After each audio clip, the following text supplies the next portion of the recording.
ان کے بیٹوں میں نواب عبداللہ خان، نواب سعد اللہ خان، نواب محمد یار خان امیر کے درباروں میں بھی سنگیت اور شاعری کا بول بالا تھا۔ پشتو شاعروں کے علاوہ اردو شاعر قائم چاند پوری اور مصفی کا کلام درباروں اور روہیلا سرداروں کی محفلوں میں پسند کیا جا رہا تھا۔ یہ دل بھرا ہے ناب نم رہا ہے آنکھوں میں، کبھی جو روئے تھے خون جم رہا ہے آنکھوں میں، تیرے کوچے ہر بہانے مجھے دن کو رات کرنا، کبھی اس سے بات کرنا کبھی اس سے بات کرنا۔ نوابوں اور سرداروں کے رہن سہن اور زبان و ادب پر مغل تہذیب کا پورا اثر پڑ چکا تھا، لیکن عام روہیلوں کا اس تہذیب سے کوئی تعلق نہیں تھا۔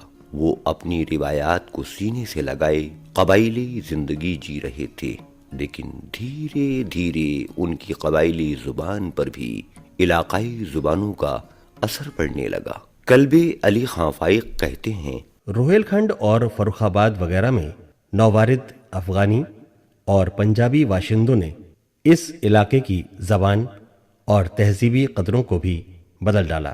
250 سال میں ان کی کئی پشتیں گزر چکیں، لیکن وہ آج بھی پنجابی کہلاتے ہیں، جبکہ ان کی زبان اردو ہو چکی ہے۔ اردو زبان پر پشتو اور پنجابی لہجے کا اثر صاف دکھائی دیتا ہے۔ ادبی زبان کتنی ہی بدل جائے لیکن بول چال کی زبان پر اثر کم ہی پڑتا ہے۔ مشہور اسکالر امتیاز علی خان عرشی کے بقول 20ویں صدی میں بھی پشتو کے ایسے 20 لفظ ہیں جنہیں پٹھان عورتیں روز مرہ کی بول چال میں گھروں میں بولتی ہیں۔ افغانستان سے ہجرت کرنے والے پٹھان حضرات جب یہاں آئے تو وہ یہاں کی آب و ہوا میں، یہاں کے ریت رواج میں رچ بس گئے۔ کافی عرصے تک ان کے اوپر اپنی مادری زبان پشتو کا اثر رہا، لیکن وہ زبان پشتو اردو میں گھل مل گئی، جن کا استعمال یہاں کی عورتیں یا پٹھان عورتیں کرتی ہیں۔ جیسے پشے، پشے کا مطلب ہے بلا، بلی کو بلانے کے لیے پش پش اور بھگانے کے لیے پشے پشے کہا جاتا تھا۔ ایک دوسرا لفظ ہے پکار، میرے خیال سے کسی دوسری زبان میں نہیں بولا جاتا پکار، لیکن پکار کا مطلب ہے پشتو میں کارآمد۔ عورتیں گھروں میں اکثر یہ بولتی تھیں یہ چیز کس پکار کی ہے یا یہ کس پکار کا ہے، مطلب بیکار ہے یہ۔ ایک اور لفظ جو صرف رامپور میں ہی اور ہو سکتا ہے اور پٹھانوں کی بستیوں میں بھی بولا جاتا ہو، اورے پورے ہونا۔ اورے پورے کا مطلب ہوتا ہے تھکان سے سانس اکھڑ جانا۔ یہ رامپور میں ہی بولا جاتا ہے اورے پورے، اور افغانستان میں اس کو پور اور بولتے ہیں، لیکن یہاں عورتیں اورے پورے ہی بولا کرتی تھیں۔ ایک اور لفظ ہے پوس، جس کے پشتو میں معنی ہے احمق یا نادان۔ ایسے اس کا استعمال ایسے ہوتا تھا کسی بھولے بھالے شخص کے لیے کہ پوسا جی، پوسا جی اگر کہا تو اس کا مطلب ہے کہ بہت بھولے بھالے آدمی ہیں۔ بہت زیادہ استعمال ہوتا ہے ایک لفظ کا سیالی، اس کی سیالی کیوں کر رہے ہو، اس کا مطلب ہوتا ہے پشتو میں برابری کرنا۔ یہ لفظ اردو میں ہی آ گیا ہے، اب اردو میں بھی استعمال ہوتا ہے، اردو شاعری میں بھی استعمال ہوتا ہے سیالی۔ جو افغانی اور سرحدی پٹھان 1712 میں کٹھیر کے علاقے میں آئے، جسے 1801 میں روہیل کھنڈ کہا گیا۔ اتہاس میں انہیں روہیلا کہا جاتا ہے کیونکہ سردار داؤد خان، حافظ رحمت خان وغیرہ سردارانی روہیلا افغانستان کے علاقائی روح سے آئے تھے۔ ان کی فوج میں سرحدی پٹھان بھی تھے۔ ان کی ساری زندگی مغلوں، اودھ کے صوبے داروں، مراٹھوں، سکھوں، جاٹوں اور انگریزوں سے جنگ کرنے میں گزری۔ جب 1774 میں نواب فیض اللہ خان نے رامپور ریاست آباد کر لی تو انہیں سکون میسر ہوا۔ انہیں اپنا لوک گیت چار بیتا یاد آیا۔ وہ اپنی زبان بھول چکے تھے۔ پڑھے لکھے پیسے والے روہیلا قائم چاند پوری، مصفی اور میر درد سے متاثر ہو کر فارسی اور اردو میں غزلیں کہنا پسند کرتے تھے۔ اسی زمانے میں ایک صاحب حیثیت اور تعلیم یافتہ شخص عبدالکریم خان نے پشتو کے چار بیتہ کی طرز پر لوک گیت کی طرف توجہ کی، جسے چار بیت کہا گیا۔ ابتدا میں انہوں نے پشتو اور فارسی بھاشا میں چار بیتیں لکھی۔ پشتو چار بیت کا سرا ہے: کنی ہرو غلما پکار وادیے وے لتانا، اور فارسی چار بیت کا سرا ہے: دوست با کاشانائے غیر چرا می روی۔ لوگوں کو جمع کیا، گانے کی ٹریننگ دی۔ چار بیت کی کمپوزیشن پشتو چار بیتہ کی رجس کی دھن پر رکھی، لیکن سنگت میں صرف تنبل رہا۔ شاید روہیلا اپنے سنگت کے ساز رباب، سرنا، دف، مجیرا، چھڑے اور گھڑا بجانا بھول چکے تھے۔ ان سازوں کی کمی آج بھی محسوس ہوتی ہے۔ شاید عوام نے چار بیت کی بھاشا کو پسند نہیں کیا ہوگا، اس لیے عبدالکریم خان نے اردو میں چار بیتیں لکھنے کی ابتدا کی۔ کہ بلبلو کس نے کیا، بلبلو کس نے کیا خانہ ویرانہ تیرا، جانے من جانا تیرا، بلبلو کس نے کیا خانہ ویرانہ تیرا، جانے من جانا تیرا، تجھ کو لازم ہے پاری رخ سے تو پردے تو ہٹا، اپنی صورت تو دکھا، اپنی صورت تو دکھا، اپنی صورت تو دکھا، مار ڈالے نہ کہیں، ہمار ڈالے نہ کہیں، جھاگ کے چھپ جانا تیرا، جانے من جانا تیرا، بلبلو کس نے کیا خانہ ویرانہ تیرا، جانے من جانا تیرا، بلبلو کس نے کیا خانہ ویرانہ تیرا، جانے من جانا تیرا۔ اس 110 سال پرانی چار بیت کو سن کر ایسا لگتا ہے جیسے اردو چار بیت گو پشتو یا ہند کو چار بیتہ کا پابند نہیں ہے، بلکہ جو خیال اس کے دماغ میں آیا ہے اسے آزادی کے ساتھ تنبل کی تال پر گا رہا ہے۔ اسی آزادی نے چار بیت کی حیت میں کافی تبدیلیاں کی ہیں، اور سچ تو یہ ہے کہ چار بیت کو شاعری کے فنی اصولوں پر پرکھنا بھی نہیں چاہیے، کیونکہ لوک گیت تو دل میں پیدا ہونے والا بڑا معصوم سا جذبہ ہے جو ادب کی پابندیوں سے آزاد ہوتا ہے، چاہے وہ راجستھان کے صحراؤں میں گائے جانے والے گیت ہوں یا کشمیر کے نغمہ بار ریشم کی طرح ملائم گیت ہوں۔ سب لوک گیت فنی اصولوں کی قید سے آزاد ہوتے ہیں۔ سب کا مزاج اپنی جنم بھومی کی آب و ہوا کے مطابق ہوتا ہے۔ ابتدائی دور کی اس چار بیت میں کئی زبانوں کا ملن ہماری گنگا جمنی تہذیب اور نووارد روہیلوں کے مجاز کی یاد دلاتا ہے۔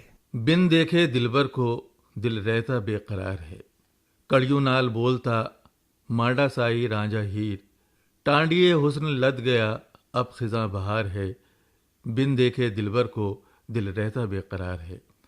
سگری رین بیٹھ کے کاٹی میں نے یوں تمام، آیا نہ پیارا میرا کر گیا اقرار ہے، بن دیکھے دلبر کو دل رہتا بے قرار ہے۔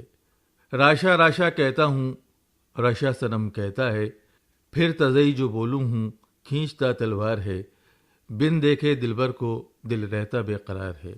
جب پشتو اور ہند کو چار بیتہ نے اردو چار بیت کا روپ دھارن کر لیا تو اسے پٹھانی راگ بھی کہا جانے لگا، کیونکہ ابتدا میں اسے صرف افغانی اور سرحدی پٹھان ہی لکھتے اور گاتے تھے، جن کی مادری زبان پشتو اور ہند کو تھی، لیکن روہیل کھنڈ کے جس علاقے میں وہ آباد ہوئے وہاں اردو اور ہندی کی ملی جلی بھاشائیں بولی اور لکھی جاتی تھیں۔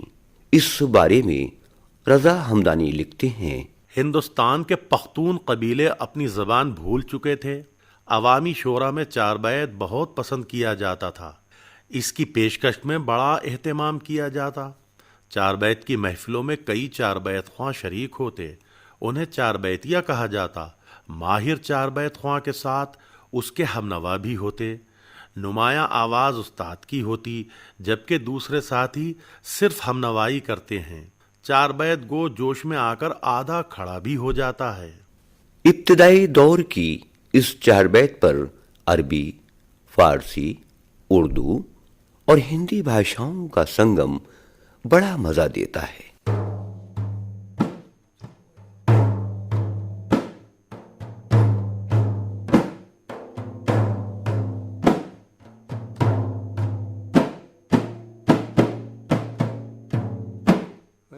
عزت جانانا گرچیم جو دیوانا درد زو گلب سان رے اکنو تو بیا سویا تاخیر مکم شاہ تاخیر مکم شاہ ارے علی ہجرت جانانا گرچیم جو دیوانا درد زو گلب سان رے اکنو تو بیا سویا تاخیر مکم شاہ تاخیر مکم شاہ۔ ارے جب شاہ نے پکارا اب کوچ ہے ہمارا کر لیجئے نظارہ، ارے کوفے ہے ہمیں جانا الہجرات جانانا الہجرات جانانا۔ ارے روزے پہ وہ نانا کے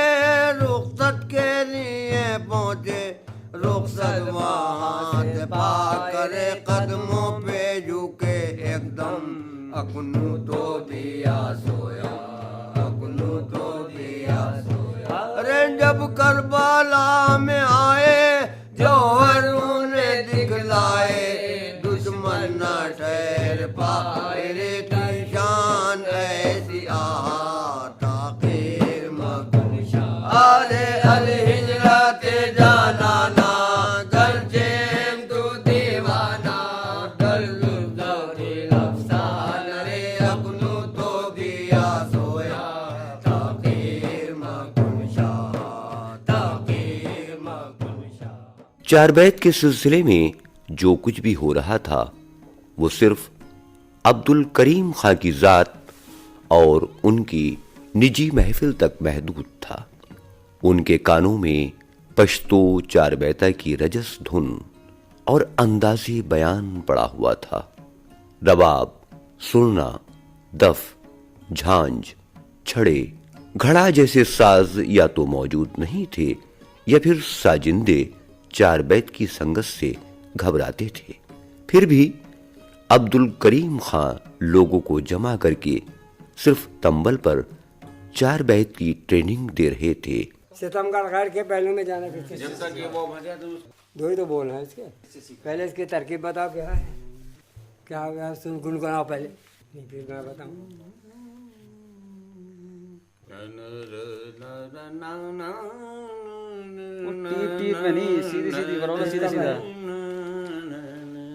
تم اپنی دھن پڑھو، بتائیے کون سی دھن ہے؟ غیر کے پہلو میں تو آپ ہی پڑھیں اسے، ایسے بھی آپ ہی پڑھیں۔ ہاں اسے بھی آپ ہی پڑھیں۔ رامپور کے پہلے نواب فیض اللہ خاں، نئی ریاست کے انتظامات، اودھ کے حکمراں نواب شجاع الدولہ کی روہیلوں سے پیدائشی دشمنی اور انگریزوں کی سازش میں الجھے ہوئے تھے، اور نواب فیض اللہ خاں کے جانشین نواب شاستری سنگیت اور طوائفوں کے سنگ رنگ رلیوں میں کھوئے ہوئے تھے، اور بااثر روہیلا سرداروں کو چار بیت سے کوئی دلچسپی نہیں تھی۔ ہاں اتنا ضرور ہوا کہ محنت مزدوری کرنے والے اور کم پڑھے لکھے لوگ چار بیت میں دلچسپی لینے لگے۔ اسے پٹھان راگ بھی کہا جانے لگا۔ چار بیت رامپور یا روہیل کھنڈ میں جب آئی تو اسے پڑھے لکھے لوگوں کا کوئی ذریعہ نہیں ملا تھا جن کے ذریعے آئے، بلکہ جو روہیلے وہاں پر جنگوں میں مصروف رہتے تھے، گھروں سے دور رہتے تھے، ان کے پاس اپنا دل بہلانے کا کوئی ذریعہ نہیں تھا، تو وہ چار بیت کا سہارا لیتے تھے۔ اور چار بیت کی ابتدا چونکہ پشتو سے ہوئی تھی، اس لیے ایک الگ طبقہ بنتا چلا گیا جس نے چار بیت کو اپنایا، اور وہی طبقہ جب یہاں پہ آیا تو اس میں پڑھے لکھے لوگ شامل نہیں تھے، بلکہ معمولی پشتو جاننے والے جو یہاں آنے کے بعد اردو سے واقف ہوئے، اور اردو سے واقف ہونے کے بعد انہوں نے کہ مقامی تلمیحات اور مقامی واقعات کے تحت انہوں نے چار بیتیں کہیں۔ بس انہیں اتنا یاد تھا کہ جب کبھی دن بھر کی لڑائی سے فرصت پا کر فوجی رات کو بیٹھا کرتے تھے تو کسی نہ کسی کو چار بیتا بھولا بسرا گیت بن کر ان کے ادھروں پر تھرکنے لگتا۔ ارے تم چین نہ پاؤ گے، بچ کر کہاں جاؤ گے، ان سے تو شرماؤ گے، رے احمد ہے میرے نانا، الہجرت جانانا، الہجرت جانانا۔ ارے یہ کہہ کر پھر ایک مارا اللہ اکبر نعرہ، لاکھوں کا سر اتار، ارے وہ دیکھ چلے جس دم، اکنو تو دیا سویا، اکنو تو دیا سویا۔ ارے آئی نیدا رک جاؤ، مت ہاتھ کو چلاؤ، امت کو اگر چاہو، رے سجدے میں جھکے شاہ، تاخیر مکن شاہ۔ درباری منصبدار، جاگیردار اور پیسے والے لکھنا پڑھنا جانتے تھے، لیکن انہیں شاعری سے زیادہ لگاؤ تھا۔ دراصل چار بیت کو پڑھے لکھے لوگوں نے جو نظر انداز کیا ہے، اس کی سب سے بڑی وجہ یہ ہے، چار بیت ایک عوامی لوک گیت کا حصہ ہے۔ لوک گیت کا معاملہ یہ ہے کہ لوک گیت اسے کہا جاتا ہے کہ جو عوام میں سینہ بسینہ اس کی حیثیت ہو، اور دوسری بات یہ ہے کہ عوام میں یہ لوگ نہ جانتے ہوں کہ یہ کس نے تخلیق کیا ہے، کس نے لکھا ہے، اور وہ ان کے زبانوں پر چڑھا ہوا ہو۔ دوسری بات یہ ہے کہ وہ فن کی وہ باریکیاں نہ جانتے ہوں لیکن اس سے محظوظ ہوتے ہوں۔ چار بیت کے سلسلے میں یہ جاننا ضروری ہے کہ صرف رامپور میں تک بندی کی جا رہی تھی۔ ٹوک اور نجیم آباد بھی نووارد پٹھانوں کی کالونیاں تھیں، وہاں بالکل خاموشی تھی۔ ٹوک کے حاکم نواب امیر خان اور نجیم آباد، سہارنپور اور میرٹھ وغیرہ کے صوبے دار نجیب خان، رامپور کے پہلے نواب فیض اللہ خان کے والد نواب علی محمد خان کی فوج میں نوکر تھے۔ نواب نجیب الدولہ کی ساری زندگی جنگوں اور دلی کے مغل شاسک شاہ عالم کی حکومت کا انتظام کرنے میں گزری، اس لیے وہاں کے پٹھان چار بیت سے دور رہے۔ مجھے جو اس میں وجہ محسوس ہوتی ہے وہ کلچرل امپیریلزم کی ہے، اس لیے کہ نہ صرف یہ کہ نجیب آباد بلکہ راجستھان کے بھی بہت سے راجا، اور یہ جب ان کا تعلق دلی سے زیادہ رہا تو انہوں نے اپنا جو کلچر تھا اس پہ توجہ کم کی، بلکہ وہ کلچر جو جس کا پروموشن شاہجہان آباد میں ہو رہا تھا وہ ان کا اٹریکٹنگ پوائنٹ بنا۔ اچھا، پھر یہ تھا کہ جو ریجنل کلچر تھے ان پر شاہجہان آباد کا کلچر حاوی تھا، تو جیسے میر تقی میر لکھنؤ گئے تو ان کا ویلکم نہیں ہوا، اس لیے کہ وہ لوگ یہ سمجھ رہے تھے کہ شاہجہان آباد جو ہے ایسی ختم ہو گئی جگہ۔ لیکن میر تقی میر کا ہی ایک شعر ہے کہ خرابہ دلی کا لکھنؤ سے بہتر تھا، وہیں ہے کاش مر جاتا سراسیمہ نہ آتا یہاں۔ تو جو ریجن کے لوگ ہیں وہ اپنے آپ کو سپیریئر سمجھ رہے تھے کیونکہ سینٹر کا ڈاؤن فال ہو رہا تھا، لیکن جو بیلی وغیرہ جو دوسرے ہسٹورینس اب انہوں نے 18 سینچری پہ لکھنا شروع کیا ہے تو ان کا ماننا یہ ہے کہ یہ جو تھیوری پہلے ارون اور دوسرے ہسٹورینز نے دی تھی کہ پولیٹیکل پاور کے بعد کلچرل فال بھی ہو گیا، یہ سمجھ غلط ہے۔ تو کیونکہ نجیب الدولہ کا تعلق شاہجہان آباد یا دلی سے زیادہ رہا اور ان کی آرمی کا بھی انوالومنٹ وہیں رہا، تو مجھے یہ محسوس ہوتا ہے کہ وہ اپنے کلچر سے زیادہ دور ہو گئے، جو ان کا ریجنل کلچر تھا۔ اس کی ایک مثال میں آپ کو ایسے دوں کہ جب بہت سے لوگ قصبات سے مائیگریٹ کر کے دہلی گئے تو ان کے بات چیت میں، ان کی سمجھ میں، ان تمام چیزوں میں 20th سینچری کی بات میں کر رہا ہوں، فرق آیا۔ تو ظاہر ہے کہ یہ جو 18th سینچری ہے، اس وقت یہ ایریاز جو تھے وہ اتنے کلچرلی اسٹرانگ نہیں تھے، ان کی کلچرل روٹس تو تھیں، ان کی کلچرل ویلیوز تو تھیں، یا جیسے یہ چار بیت ہے، یہ ساری چیزیں تھیں، لیکن کیا تھا کہ امپیریل کلچر کے سامنے ان کو اپنا کلچر ایسا لگتا تھا کہ شاید یہ اس سے کم ہے۔ تو مجھے لگتا ہے کہ نجیب آباد کے ساتھ بھی وہی، یا نواب نجیب الدولہ کے ساتھ بھی وہی چیز پیش آئی کہ ان کا وہاں زیادہ دن رہنا یہ ہوا کہ وہ اس سے مغلوب ہو گئے شاہجہان آباد کے کلچر سے، تو نواب نجیب الدولہ پر بھی وہ اسی کا اثر پڑا، اور ان کی زبان، ان کا کلچر، وہ تمام اور ریجنل ویلیوز جو تھیں ان میں اور ان کی آرمی میں آہستہ آہستہ کم ہونا شروع ہو گئی۔ افسوس کہ رامپور کے ابتدائی دور کے تک بندی کرنے والے، چار بیت کہنے والوں کا کلام کسی کو زبانی بھی یاد نہیں رہا، لیکن خوشی اس بات کی ہے کہ عبد الکریم خاں کی کوشش سے کسی نہ کسی حیثیت سے چار بیت عوامی لوک گیت بن کر زندہ رہی، اور اردو شاعری میں فوک سانگ کی صنف کا اضافہ ہو گیا۔ بھلے ہی چار بیت کو اردو شاعری میں وہ ادبی حیثیت نہ ملی ہو جس کی وہ مستحق ہے، لیکن اجمل خٹک کی رائے سے انکار نہیں کیا جا سکتا۔ کسی ملک کے لوک گیت ہی عوام کا حقیقی سرمایہ ہوتے ہیں۔